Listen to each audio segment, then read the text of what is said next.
Weston here with the Hidden Gibbon, and we're going to be talking today about my favorite sets from Magic the Gathering since I started playing back in 2002.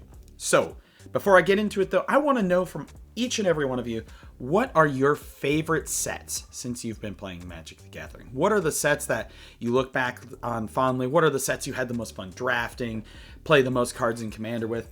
Let me know in the comments down below. And without further ado, let's get straight into it. But I will say that these are my favorite. A lot of them are nostalgia based. There's no empirical evidence to prove that these sets are any better or any worse than any other set. And they're, it's subjective. Favorites are subjective. So let's go right into number 5. At number 5, we have the Lorwyn block. So we have Lorwyn here. I loved the flavor of Lorwyn when it first came out. We had the cool elves with the horns. We had ourselves some Kithkin everywhere. The merfolk. Just overall, it felt like almost like the medieval fairy tale style of the Fae and things like that.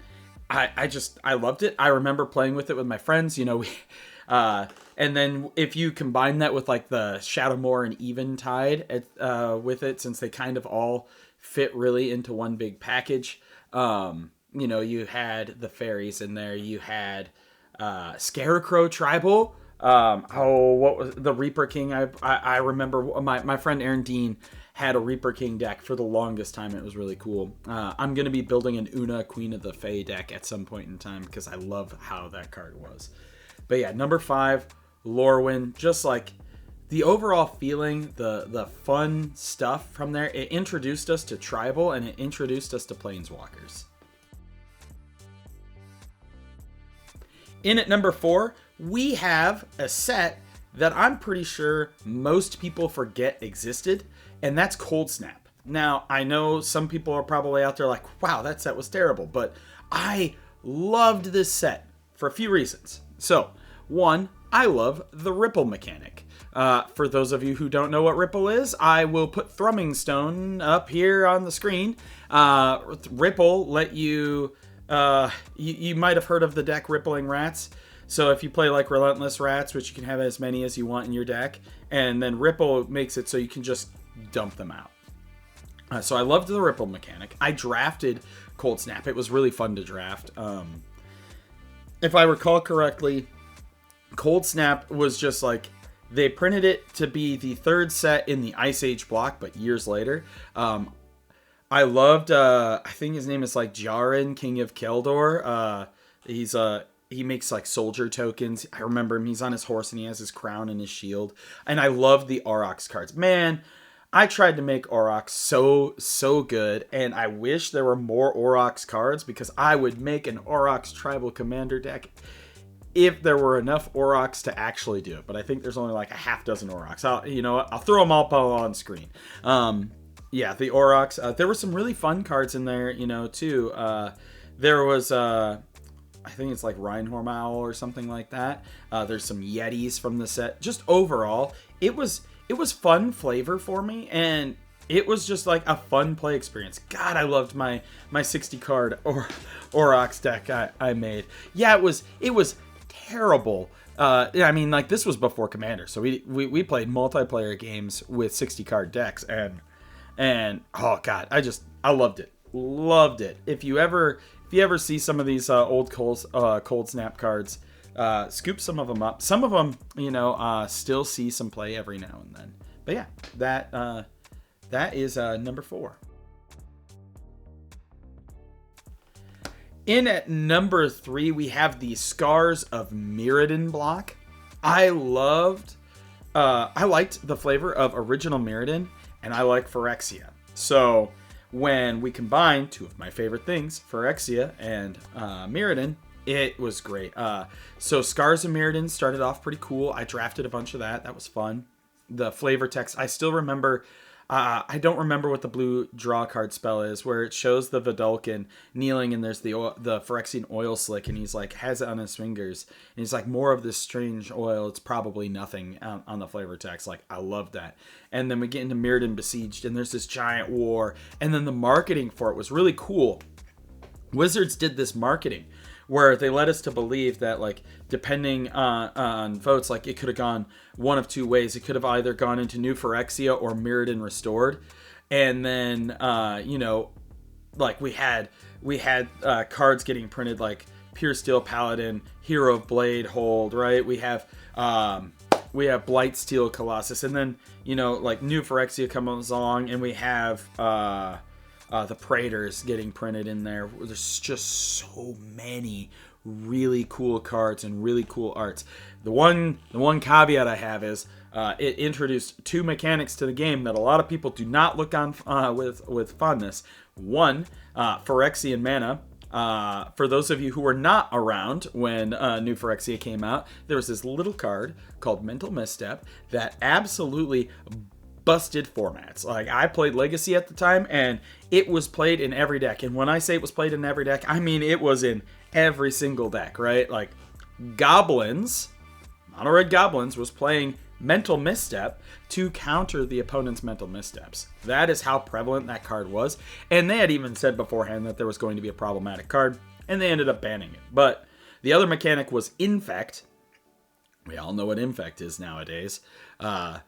Infect, a little rough, but, like, overall, like, the flavor, and, like, honestly, like, when you actually played the set, it was fun. It was fun. There were cool mechanics in it. It was, yeah, I really loved Scars of Mirrodin block. It was a high, like, I feel like I see those years of, like, Scars of Mirrodin in that era as, like, a giant, like, almost like a golden age. Because there were so many sets that were so good back to back to back to back. In at number 2, we have the Alara block. And I have mentioned this in a couple past videos, but I love the Alara block. We have Naya, we have Esper, we have Jund, we have Grixis, right? Before we ever had Temur and Mardu, we had those. And God, Alara block was just so fun. And I wish we could go back to Alara. Like, I would love to go back to Alara. I know, like, the storyline of the Confluence and, like, the plane merging back together is kind of, settled the story. But there were so many fun cards from there. And this is when Commander or EDH back then started becoming popular. And most of my early Commander decks revolved around commanders from Alara block. We had Mael, which was a commander product commander. I had Sharoom. I had Sen's triplets. Just so many good Alara cards, like Godsire, that big Naya 8/8 creature that taps and makes 8/8s. That's so cool. Mael's Aria. Oh god, I remember this enchantment. I'll put it up on the screen. Mael's Aria is like it does a thing, it does a thing, and it does a thing. And then when you have a creature power 20 or greater, you win the game. And I just remember playing that card and reading it to my friend Dewey, and I'm just like, yep, when you have a creature that's power 20 or greater, you win the game. And he just goes, yes you do, because like, it's a 20 powered creature. But yeah, Shards of Alara block, man, if we could go back to Alara. I know, like I'm already pretty hyped for Lorwyn, but going back to Alara would also be a big one for me. I love that set. It's so fun. It's so good. The cards from it were flavorful. Bant. Who can forget Exalt? We have Noble Hierarch coming from Confluence. Knight of the Reliquary, I believe, came from Confluence as well. I had a Janara deck that she's from the Alara block. Yeah.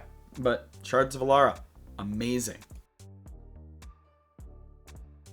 And in at number 1, we have the original Time Spiral block. And I don't know what it is about this set, but this is my favorite block of all time. Nothing before or since has beaten it at all, ever. I don't know what it was, but like in Time Spiral with the suspend mechanic and like the flavor there, and then getting into Planar Chaos where we got cards that were time shifted, right? So we had Miri being cursed rather and Krovox being redeemed. We had a Chroma Angel of Fury, being a color shifted a Chroma Angel of Wrath. We had Damnation, right? Damnation is a wonderful card that lots of people play. And then we got to Future Sight where we saw all these strange and bizarre cards that give us a glimpse into Magic's future. Like we saw Taskmaster, which talked about building contraptions. We have that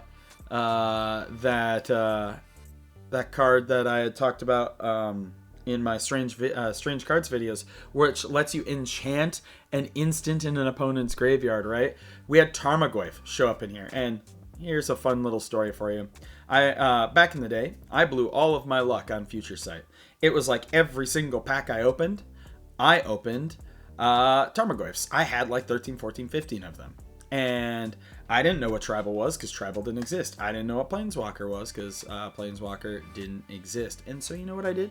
I sold them all for like $10 each. And at one point in time, Tarmogoyfs are, I believe, about $100. And so the Magic gods have cursed me that I don't really get good pulls anymore. I get some good pulls, but not that level of good pulls. And oh god, one of my favorite cards from that block is Chronozoa. It has Vanishing 3 and makes more germs. I to this day want to make a deck that can make Chronozoa work in a fun and exciting way. Man, those were incredible blocks to me. And I know that like some people, like, honestly, what are your favorites, right? I know a lot of people who really liked the Innistrad block with Avacyn in it, right? Like, I like that block. It just, if I expanded this to 10, it would absolutely be on the top 10. It just didn't make the top 5, right? There have been so many amazing sets, blocks, what have you in Magic, and I know for a lot of people, different ones hit, those different nostalgic moments or those different feel-good emotions. And I just kind of want to know from all of you, what are your favorite Magic sets of all time? Not necessarily the best, right? Not the ones with the most broken cards like Urza Saga or something, but like the ones that that you were your favorite, whether it be flavor, even if the set, like hell. I had mentioned in my previous video that Saviors of Kamigawa wasn't good, but I really liked the flavor and stuff of Kamigawa. That's fine. If a set's terrible and you love it, that's okay. But let me know in the comments down below, what are your favorite sets of all time? As always, I'm Weston with the Hidden Gibbon, and I hope you have a wonderful day.